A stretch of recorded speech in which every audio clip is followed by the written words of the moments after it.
So I was on my way down from Echo Col to Echo Lake, and it's been a really low snow year, and I thought I saw someone's camp down here in red, and it turns out it's an old plane crash. The snow feels really low. It's pretty much melted out. This is usually probably a really big snowfield. It's September, you can still hear it melting. But that's a door, obviously.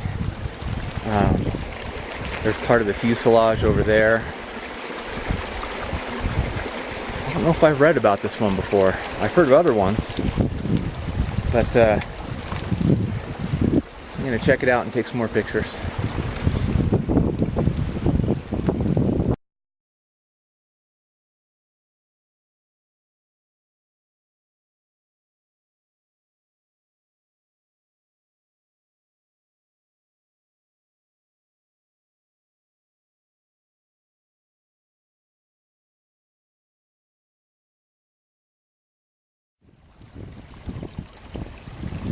So I found the remains of this plane crash in a melting snowfield in a cirque above Echo Lake.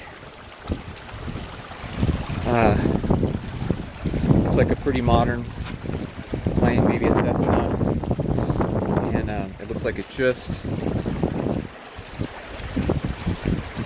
got exposed this year because of the low snow year, and it's September 22nd, I think, right now, so the snow melts really low, but you can see the seeds, and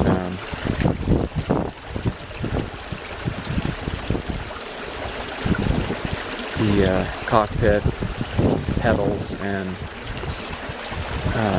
steering wheel.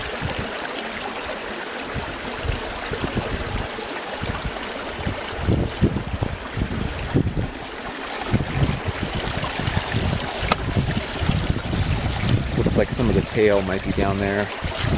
Let me go check that out.